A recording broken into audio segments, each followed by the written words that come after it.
je prends la direction du département de l'Indre. Je vais marcher 4 jours sur le GR de Pays Val de Creuse. La Creuse, c'est un département, mais c'est également une rivière que ce GR va nous permettre de découvrir. Alors cette boucle autour de la Creuse, ça va être pour moi l'occasion de visiter quelques magnifiques villages, comme Gargilès, Crozant ou Argentan-sur-Creuse. Mais ça va surtout être l'occasion de bénéficier d'un peu de fraîcheur au cours de ma randonnée. C'est parti pour 4 jours sur ce GR de Pays Val de Creuse.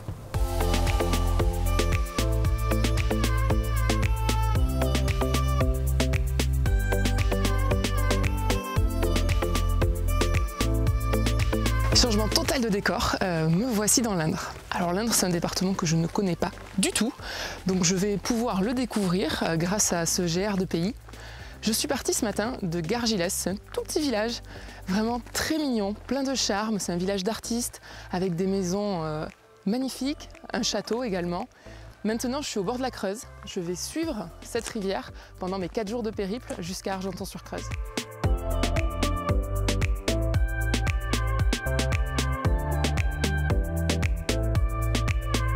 Alors c'est un GR qui a une dizaine d'années d'existence, que le comité de randonnée de l'Indre a créé pour valoriser un des territoires qui se prête le mieux à la randonnée, donc qui est le sud du département, la vallée de la Creuse entre Argenton et Crozant, et on a même poussé jusqu'à Fresline, donc une partie en Creuse. Donc il n'y a pas de difficulté, il y a un petit peu de dénivelé par endroit, c'est pas dangereux, c'est vraiment accessible, les chemins sont bien entretenus, donc on fait du sur-mesure.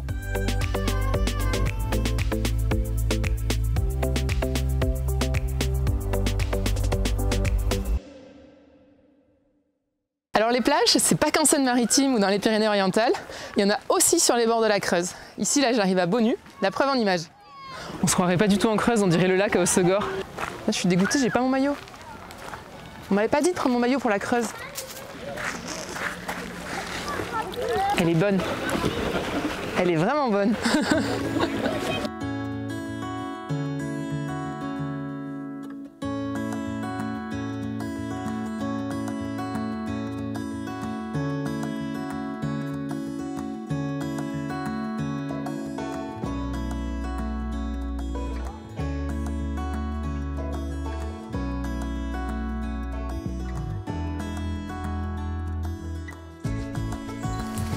Ah mais tiens, c'est vous qui faites ces balises là? Eh bien oui, il faut que les randonneurs retrouvent leur trajet de façon systématique. Et oui, c'est pour ça que je me suis toujours demandé qui faisait ça en fait, parce qu'on vous voit rarement. Oui, vous faites ça avant la grande saison, on va dire? Avant la grande saison. D'accord. Mais du coup, vous avez un secteur prédéfini, quoi? On a un secteur qui est bien prédéfini en début d'année. Ouais. Donc on a un responsable du balisage au niveau du comité départemental. Et puis on fait une réunion et puis quand on repart, et bien, chacun sait exactement ce qu'il a à faire. D'accord. Voilà. Nous sommes des baliseurs officiels. D'accord. Avec une formation et puis après, ben voilà, hop sur le terrain et puis Et vous faites vos balises. On fait notre balisage. D'accord. Ah ben, merci beaucoup en tout cas pour toutes ces explications. Et puis bonne journée, bon travail. Au revoir. Et puis j'espère vous revoir sur le sentier. Ah ben je continue là, je fais le tour donc je continue. Au plaisir. Au revoir.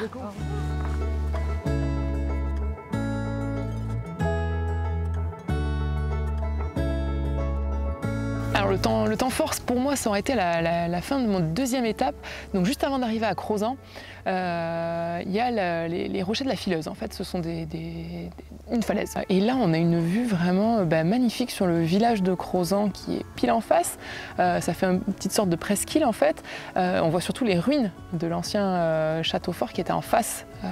Et ça c'est vraiment un moment que moi j'ai vraiment apprécié. Visuellement c'est très beau.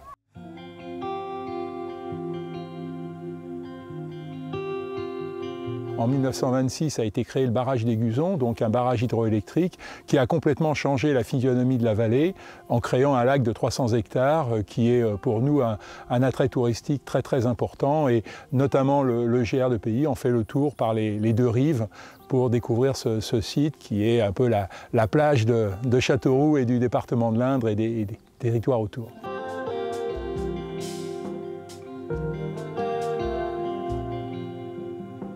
Voilà, alors l'idée c'est de faire donc le tour de cette vallée, donc le plus au nord c'est Argenton, le plus au sud c'est Freslin, et l'itinéraire emprunte donc les deux rives, successivement les deux rives de la vallée, et pour pouvoir faire des boucles vraiment sur mesure pour tout le monde, on a utilisé les cinq passages où on peut aller d'une rive à l'autre, soit avec des ponts classiques, hein, soit, alors la particularité également, entre Fougères et Chambon, d'un petit bateau qui fait la liaison entre les deux rives. Alors pour moi, ce GR de Pays Val-de-Creuse, ça aurait été une belle découverte. Déjà parce que c'est pas une randonnée montagneuse, ça reste une randonnée plus campagnarde, de plaine, et c'est très agréable aussi. Et c'est quelque chose que j'ai pas l'habitude, donc que j'ai en quelque sorte découvert. Il y a l'attrait de l'eau tout le temps, donc moi c'est une particularité que j'apprécie. Et surtout, je dirais que c'est un GR qui est facile et qui est abordable pour tout le monde. Et je pense que ça, c'est vraiment un point fort pour ce sentier, à faire en famille. Je pense surtout, n'hésitez pas, parce que c'est quelque chose qui peut être très agréable. Au final, les enfants peuvent suivre. Il y a des plages pour se reposer, il n'y a pas beaucoup de dénivelé, il n'y a aucune technicité tout le long. Donc, quelque part, c'est ouais, une belle découverte parce que c'est abordable et on peut apprécier. On peut prendre le temps de profiter sans que le côté sportif prenne le dessus. Bon, et maintenant, à votre tour, si vous aussi vous souhaitez randonner sur ce GR de Pays Val-de-Creuse, rendez-vous sur le site www.mongr.fr pour y retrouver toutes les informations utiles et nécessaires. Pour ce GR, pas de topo guide, mais vous y retrouverez des randos-fiches à télécharger, également sur le site www.mongr.fr. Et bien sûr, n'oubliez pas, si vous souhaitez élire ce GR préféré des randonneurs 2020, rendez-vous dès le mois prochain sur le site www.mongr.fr pour voter. Quant à moi, je vous retrouve à très vite sur un nouveau GR. Bye!